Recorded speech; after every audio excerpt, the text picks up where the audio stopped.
Hey YouTube universe, before we get started, I need you guys to do me a favor. Go ahead and hit that like button, subscribe button, and also that notification bell as well. So that way you'll continue to get these videos, and that's going to help out with YouTube algorithms. So help us out there. Thanks a lot.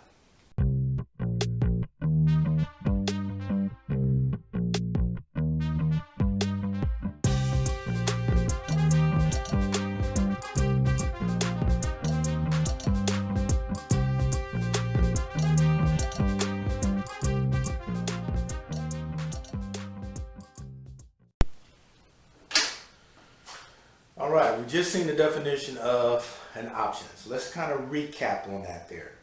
All right, because there are some key terms in there that's going to be critical for your operation in the option world. All right, in order to operate in the option world, you're going to need certain terminology. So let's go ahead and take a look at the definition and break down some key terms that you're going to need. All right, so an options are derivatives of an underlying stock.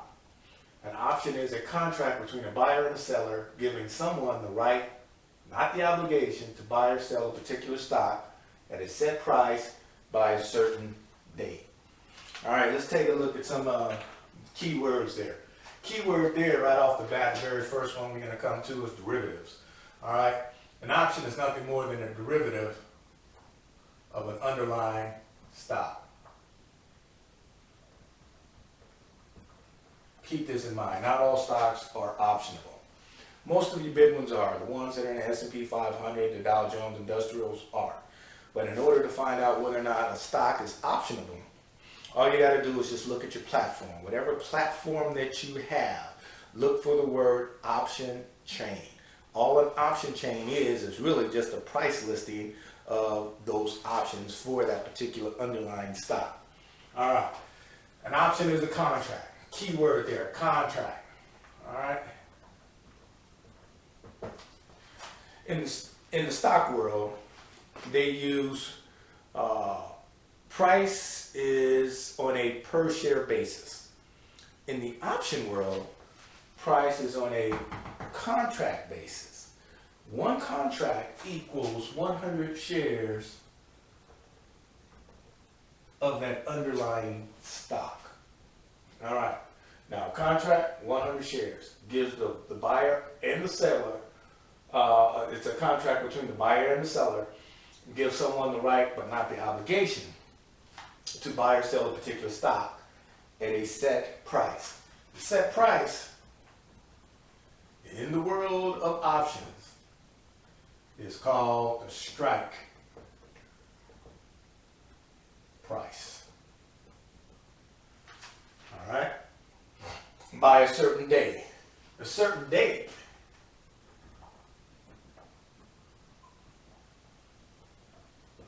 is called the expiration date.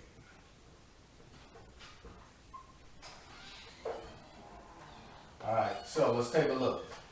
So far we got the derivative of a stock. That's what an option is. The contract. That's how they operate in the option world. Contract equals 100 shares. A set price is actually called the strike price. Then you have your expiration date. All right. Now, whatever you pay for that option is called the premium.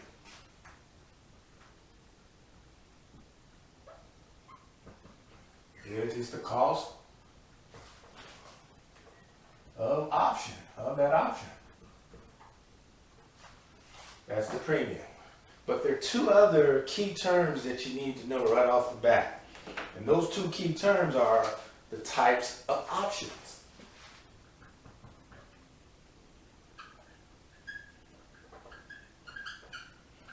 There's only two types of options. Number one, it's called the call option.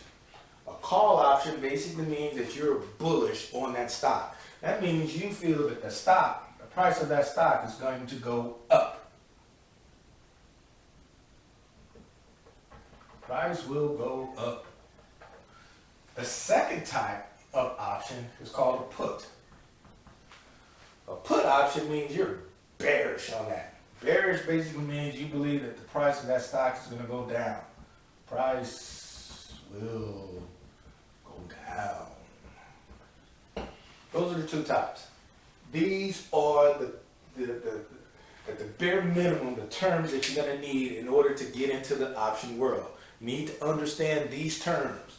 Call, put, calls going up, put, down. All right, you need to know that. When you hear these terms, the premium, that's going to be the cost of that option. A certain date, don't say certain date. They're going to say expiration date.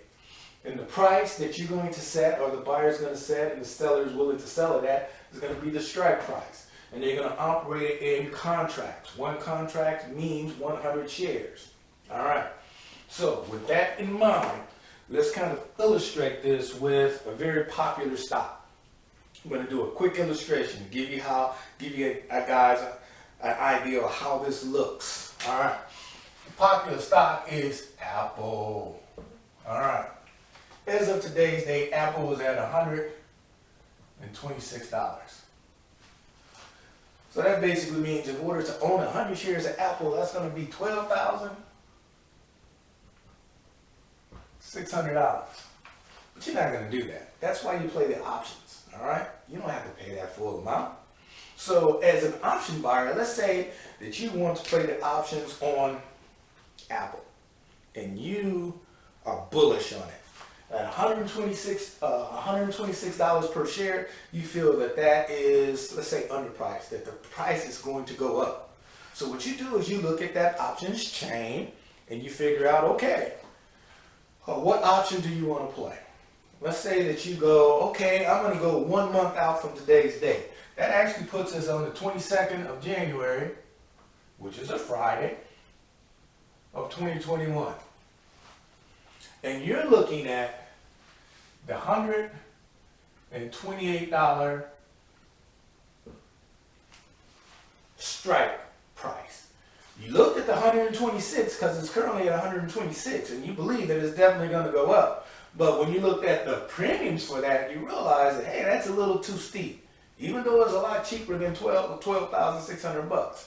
So you looked at the 127. You didn't like that price. Then you looked at the 128. You said, I can do that. And you find out that the strike price of 128 for the 22nd of January 2021 is $550. And you say, okay, I can work with that. I believe that Apple will surpass $128 by the 22nd of January, and you're willing to pay $550 for that.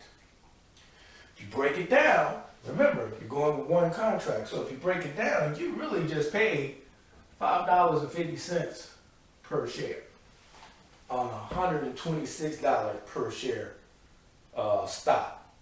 The option is $5.50 per share. That's why people play options. Okay? You can get in at a good, an overpriced, not an overpriced, but a price that's out of your range, and you can still play that stock. All right?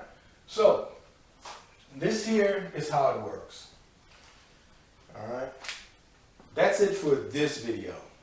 Now, the next video, we're going to go a little bit deeper into this. The very next video is we're going to talk about why options. Why are we going to use options? We'll get into all of that. We'll get into this a little bit further. We'll get into the options chains and so forth. So that way you have a better perspective of what's going on. We're going to baby step you through this whole process. At the very end, you're going to understand the basics of options like it's nothing. You're going to be able to perform certain strategies and options on buying, selling, as well as generating income when it comes to options. So that's the overall goal. So we look forward to seeing you guys in the very next video. I want to close by saying this. Results happen over time, not overnight. Work hard, be consistent, and be patient. And always remember that that knowledge is not power. It's the application of knowledge that's the true power. All right? See you guys in the next video. Later.